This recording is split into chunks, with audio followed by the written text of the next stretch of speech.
All right, anyone under 21 years old now banned from buying what are being called semi-automatic assault rifles in Washington state. The voter-approved law is part of a gun safety initiative, that's what they're calling it, making Washington state's gun laws some of the strictest in the nation. But this has drawn a court challenge now from gun rights advocates, including the NRA. They say the move violates the Constitution. Here to debate, NRA TV correspondent and attorney Colion Noir and Democratic strategist Jonathan Harris. Good morning to both of you. Good morning. Jonathan, you say that this is a step in the right direction. Yes, absolutely. I mean, this is something that's been passed in several other states. There was, I think, 60 or 70 measures are passed across the country to combat gun violence. It's very important. They recognize that this is a complex issue and that this is just part of the problem. And this isn't anything that's a major change. It just basically ups the age from 18 in Washington state to 21. So it's nothing major. And as I said, it's a part of a complex solution to America's obvious issue with gun violence. So, Colion, you heard it right there from Jonathan that this is a modest measure that he thinks is going to help people. What say you? I disagree, actually. I think the measure is disrespectful. I think it's dangerous, and I think it's disingenuous. I think it's disrespectful in that it says to an 18 to 20-year-old that I can go to another country with a fully automatic machine gun and fight for the country, but then when I come back to my own country, I can't use an AR-15 to defend my life. It's also dangerous in that 18 to 20-year-olds already can't own handguns in Washington, and now they can't own rifles in Washington. So now they have no ability to protect their lives and their families. And I think it's disingenuous in that more than double the number of people every year die from being stabbed to death, and nearly double the number of people each year die from hands and feet. But yet, here we are talking about rifles, which account for less than 2% of gun deaths in this country. Jonathan, answer that, because if you look at what's been happening in the UK, you crack down on guns, and we see stabbing deaths very often in the city of London, for example, right now. So respond to what you just heard.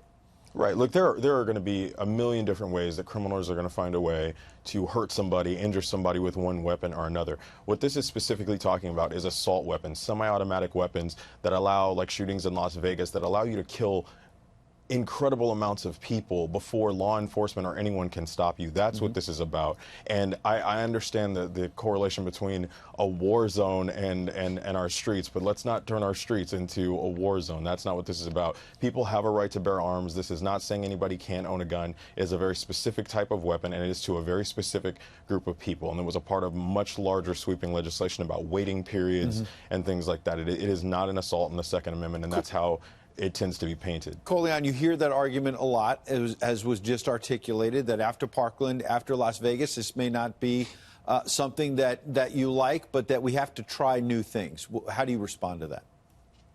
Well, I'm going to have to respectfully disagree, considering that now, with this new passage of this law, 18 to 20-year-olds can't own a gun, period. They already couldn't own a handgun. Now they can't own rifles. And this includes all rifles, including those as small as a 22-millimeter rifle as well, which a lot of kids grow up utilizing with their parents shooting in their backyards. So it actually strips 18 to 20-year-olds from their right to own a firearm. And so as far as the mass shootings are concerned, if we really want to get down to the real heart of this issue, we really have to start addressing and talking about what's going on in our inner cities, what's going on in places like Washington where you have a heroin epidemic.